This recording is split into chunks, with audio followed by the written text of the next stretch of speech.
सिंधु ऐं सिंध सजायूं वन सुभाणे लोक छा चवंदो।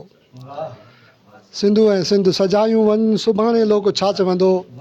इहो तूं कर्ज़ लाहियूं वन सुभाणे लोक छा चवंदो।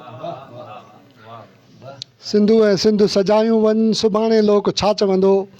इहो तूं कर्ज़ लाहियूं वन सुभाणे लोक छा चवंदो। लिखियो आहे त साईं, खणी को दाग चोटीअ जो उहो दरिया विकिणे थो। उहो दुश्मन ॾेखारियूं वन सुभाणे लोक छा चवंदो। दुनिया खे ॾेखारे थो दुश्मन इहो आहे जेको विकिणे थो।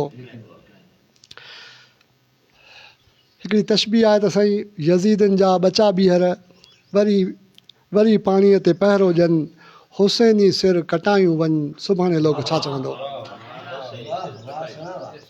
चए थो साईं, अछा चोला बि पातल अथनि, अछा चोला बि पातल अथनि, वरी मातम जा माहिर बि वरी रड़ियूं बि कनि था त साईं असां अछा चोला बि पातल अथनि, वरी मातम जा माहिर बि, इहे मातम मिटायूं वन सुभाणे लोक छा चवंदो। हिकिड़ो फ़िक्र आहे त साईं, बुखिया दरिया विकिणनि हा, असीं मजबूर सम्झूं हा। छॾियूं त उन्हनि खे बि कोन हा, पर उनजी मजबूरी सम्झूं हा त बुखायल आहिनि। मयार थोरो घटि थिया त बुखायल हुया, बुख जी मजबूरियुनि खां उन्हनि ग़लती कमु कई।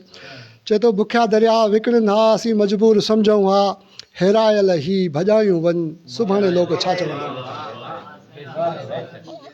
हेरायल ही भॼायूं वन सुभाणे लोक छा चवंदो। जज़ीरा बि त विकता अथऊं, वसायल बि पियो विकिणे, हू दुश्मन खपायूं वन सुभाणे लोक छा चवंदो। हिकिड़ो फ़िक्र आहे त साईं, अचो मंडल मचायूं को, अचो सिंधु बचायूं को।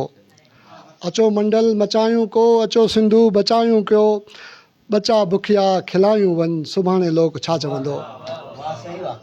असीं होशूअ जा हामी बि, असीं दोदे जा दावा बि, असीं होशूअ जा हामी बि, कयूं दोदे जी दावा बि, ही दावा सच बणायूं वन सुभाणे लोक छा चवंदो। ही दावा सच चए थो साईं, असीं होशूअ जा हामी बि, असीं कयूं दोदे जी दावा बि, ही दावा सच बणायूं वन सुभाणे लोक छा चवंदो। पंहिंजो पाण खे चए थो त अज़ीज़ पनवी लिखाए नालो, पंहिंजो तूं काल कणशी जा।